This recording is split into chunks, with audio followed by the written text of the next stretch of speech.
E aí, graça e paz, Deus te abençoe no nome santo de Jesus. Eu venho aqui hoje para trazer uma palavra ao seu coração. Eu quero, na verdade, fazer um alerta à igreja, à noiva do Cordeiro, aqueles que foram chamados por Jesus, que têm o entendimento desse chamado e está disposto a servir Jesus, a servir a eternidade, se você que verdadeiramente se reconhece como um cidadão do céu. E a palavra do Senhor diz no livro de Romanos, capítulo de número 13 e o verso de número 7. Ouça com atenção o que está escrito. Deem a cada um o que lhe é devido. Se imposto, imposto. Se tributo, tributo. Se temor, temor. Se honra, honra. Então, se é que devemos alguma coisa a alguém, nós temos a obrigação de pagar esse tributo, pagar essa honra, pagar esse temor. Nós precisamos andar alinhado com esta palavra. E alguns fariseus, hipócritas, religiosos da época em quando Jesus estava aqui na terra, o cercaram e fizeram a seguinte pergunta para ele: Senhor, qual é o maior mandamento? Qual é o mandamento principal? E Jesus, em Marcos capítulo de número 12 e o verso de número 29, diz assim: E Jesus respondeu-lhes. E esta é a resposta para todos nós como igreja e também para aqueles que são religiosos de plantão que estão à nossa volta. Eu tenho visto que muita gente tem uma lição pronta para a igreja, que muita gente que não sabe o que é ser igreja, que muita gente que nunca esteve numa igreja, que muitas pessoas que não se rendem ao evangelho.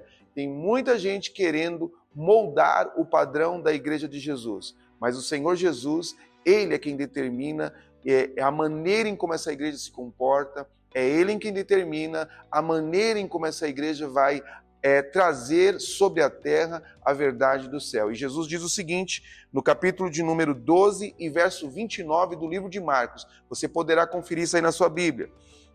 O primeiro de todos os mandamentos é, : Ouve, ó Israel, o Senhor nosso Deus é o único Senhor. E ele conclui da seguinte maneira: Amará, pois, o Senhor de todo o teu coração, de toda a tua alma, de todo o teu entendimento e de todas as tuas forças. É o primeiro mandamento. O primeiro mandamento é honrar ao Senhor. E eu quero aqui deixar um recado também para os políticos, para autoridades que têm se levantado, achando que o fato de mexer com as estruturas através do governo, ou seja, as estruturas fiscais de uma igreja, vai impedir esta igreja de viver o propósito de Deus. O nosso governo primário não é o presidente da República Brasileira. O nosso governo primário não é o governador do estado de São Paulo. Nunca será o prefeito dessa cidade.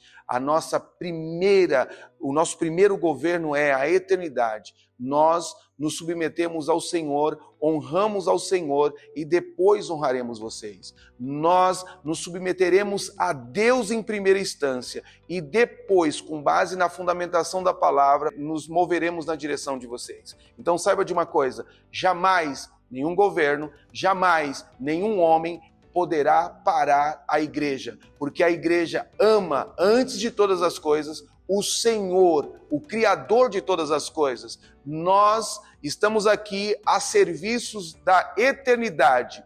A riqueza ou a prosperidade da igreja não depende do Estado, depende da eternidade. A embaixada celestial sempre estará disposta, disponível e pronta para servir os filhos de Deus aqui na terra. Eu quero animar você que é um cristão, que talvez tenha escutado muitos que se dizem crentes, muitos pastores que estão com seus corações em outros lugares, achando que a igreja está perdendo. Saiba de uma coisa, nós como igreja somos mais do que vencedores e ninguém vai mudar essa palavra. Ninguém vai impedir a igreja de continuar a sua caminhada. E se você acha que ficará livre da igreja aqui na terra, isto vai acontecer. no dia que ela for arrebatada, no dia que o Senhor vier para buscar o seu povo, aí sim alguns ficarão livres dela. Mas enquanto a obra do Senhor não estiver concluída, nós estaremos aqui para ser um contraponto. Nós estaremos aqui para contrariar o pecado. Nós estaremos aqui para combater o inferno. E Satanás já sabe o destino dele.